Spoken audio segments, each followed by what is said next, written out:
Why did Jesus command his disciples to get swords? Was it to defend themselves? Actually, no, and I'll show you why. A lot of Christians argue that Christians can, and in some circumstances should, use violence.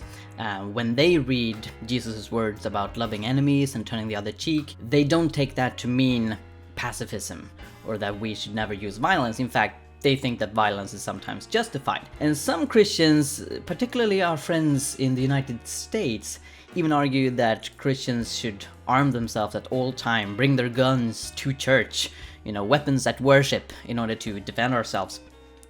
And what they will often do to justify that biblically is to point to Luke chapter 22, where it seems like Jesus is telling his disciples to arm themselves, not with guns obviously, but with swords, the weapon of the day.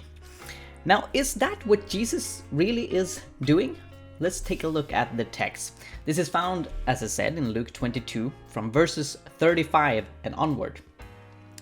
Jesus asked his disciples, this is at the Last Supper, "When I sent you without purse, bag, or sandals, did you lack anything?" "Nothing," they answered. He said to them, "But now, if you have a purse, take it, and also a bag, and if you don't have a sword, sell your cloak and buy one. It is written, and he was numbered with the transgressors. And I tell you that this must be fulfilled in me. Yes, what is written about me is reaching its fulfillment." The disciples said, "See, Lord, here are 2 swords." "That is enough," he replied.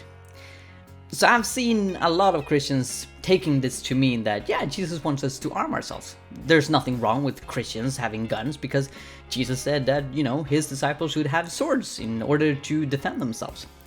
But is this really what Jesus is saying here? I mean, some of this is quite strange.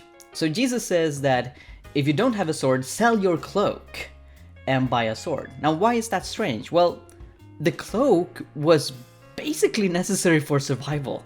The cloak was really important in that day, because if you were traveling, as the disciples often were, and it got very cold at night and you hadn't been able to get into an inn, it could get serious if you didn't have the cloak. And of course, the cloak was not only used in order to, as a sleeping bag, it was used in ordinary life. So selling your cloak is, it's basically selling your jacket or selling your shirt in order to get something. It really indicates that it's really important that they get these swords, and that they get them now. So it's not really a long-term commitment that Jesus talks about, because you wouldn't be able to sustain yourself if you didn't have a cloak. That wouldn't work in the long run, right? So Jesus is stressing that this is an immediate need. And then they say that we have 2 swords, and he says that's enough. Now, why is that enough? I mean, here are 12 people, Jesus included, because Judas has just run away. Why would 2 swords suffice?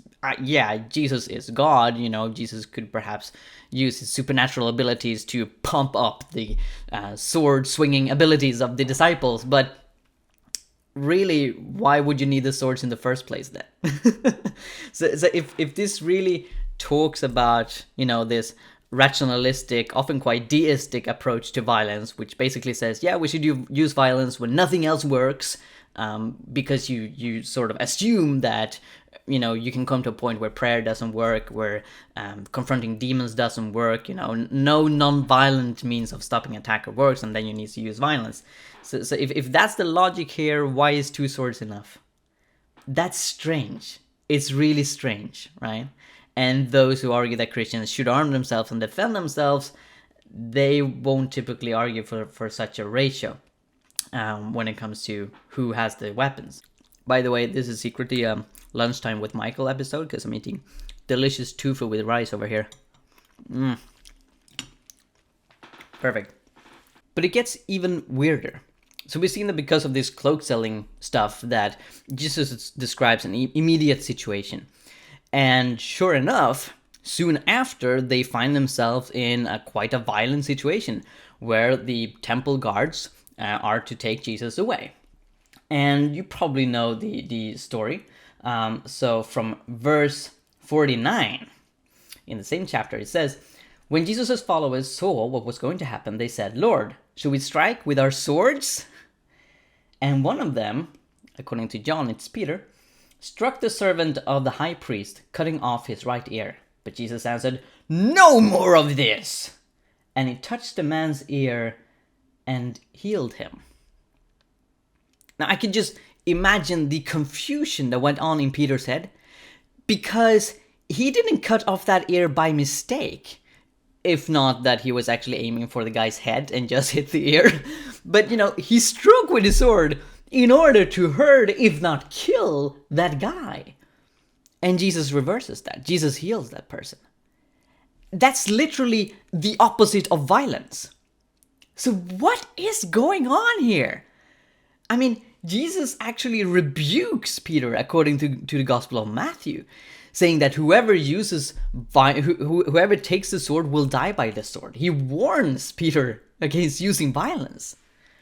And of course, if we didn't have the Luke account, we would be confused with why did Peter have a sword in the first place? Well, now we know that Jesus actually said that they should get swords. Okay, what is going on here? First of all, is this a story about self-defense?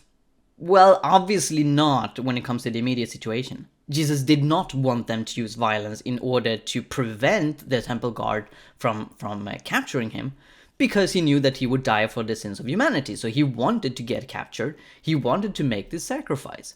So no, this is not... The purpose of the swords are not to defend Jesus and the disciples. They're not defending themselves. That's not why the swords are there. Could it be a long-term commitment that Jesus wants his disciples to have swords when he's gone? Well, first of all, again, why are 2 swords enough? That doesn't make any sense. And secondly, we've seen that this describes an immediate situation. He wants them to get rid of their clothing in order to get swords. That's not a long-term sustainable way of life. And obviously that's not how the disciples lived. As we read on in the book of Acts, we see that they do have clothes, but we don't see any swords. I mean, if the early church really lived by a violent self-defense principle, would Paul have survived persecuting the church? Wouldn't the early Christians really prioritize killing Paul in order to save themselves? They didn't. Perhaps they tried. The text doesn't say that they tried.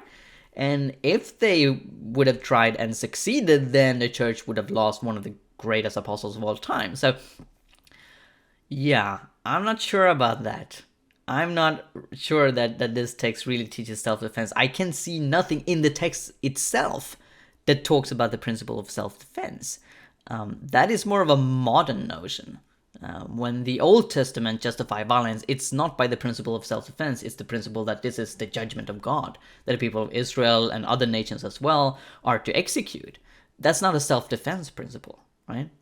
And in the New Testament, there's nothing of self-defense there in the text. That's something that people read in. But if the purposes of these swords are not self-defense, why do Jesus want his disciples to have swords? Now, there are multiple interpretations of this. One quite popular is that Jesus is talking figuratively, spiritually, and that the disciples misunderstand him. They think, oh, you mean we should have literal swords? And he's like, that's enough. And then when they use the literal swords in order to defend themselves, Jesus rebukes them. Now, I don't really buy that interpretation, mainly because why would you need to sell your cloak in order to get something figuratively? I mean, yeah, that could be a parable as well. That could also be spiritual talk, but it's quite confusing to me. And I think that the disciples would be justified in not getting the spiritual teaching that Jesus is aiming for here. A similar interpretation is that, yeah, Jesus was getting after something spiritual. He knew that the disciples would misunderstand him, thinking that it was physical swords he meant, and then he let them go on their mistake, using the sword to cut off an ear, and then he heals the ear to really hammer home, what the swords I was talking about the whole time were spiritual swords. That could work, but personally, that's not my interpretation of the text. So what's my interpretation of the text? Well, look again at Jesus' motivation for the disciples getting swords. This is quite important, right? When we're asking the questions, why is Jesus asking his disciples to have swords, we should look at the motivation that Jesus himself brings. That's in verse 37. It is written, and he was numbered with the transgressors.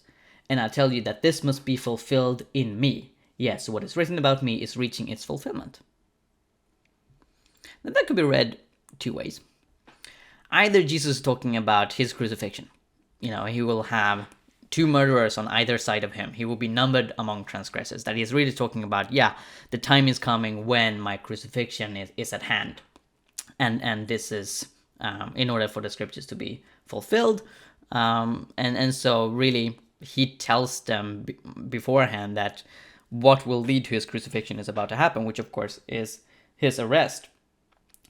Now, there is another interpretation, and I find this quite neat. What if he was numbered with the transgressors refer to Jesus being among violent people using swords? And this leans into the theological idea of prophetic theater, which we see a lot in the Old Testament in particular, when prophets not only use words, but actions and things in order to communicate a message from the Lord. What if Jesus wanted his disciples to have swords so that he would be numbered among transgressors? Later on in the same chapter, in verse 52, Jesus says to the chief priests and the officers of the temple guard and the elders, "Am I leading a rebellion that you have come with swords and clubs? Every day I was with you in the temple courts, and you did not lay a hand on me, but this is your hour when darkness reigns." So Jesus is, of course, not leading a rebellion, but the scene hints at that. Some of his disciples have swords with them. And Jesus shows the temple guard that, well, while it might seem that I am among the transgressors, among the rebels, actually I'm the one that heals. So this could be a scene where Jesus wants to play prophetic theater. And he does this a lot. It's the same thing with the donkey, obviously. Riding the donkey into Jerusalem, he could have walked, but he wanted the donkey in order for the scriptures to be fulfilled. It's the same thing when Jesus blesses the woman that pours very expensive perfume on her head. And he says that this prophesies and speaks about my funeral, my upcoming funeral. So it's prophetic theater, right? And he defends that, even though ordinarily he wants people to sell their expensive stuff and give money to the poor. But he says, in this case, that's good, because this speaks about a prophetic truth. So that's my interpretation of the text. Now, you can agree or disagree, but I think it's really hard to really justify the idea that this is about self-defense. That's not something that's stated in the text. And if it were, then Jesus wouldn't have acted the way he did act when the swords were literally used for self-defense purposes. All right, that's my video for today. Thank you so much for watching, and God bless you.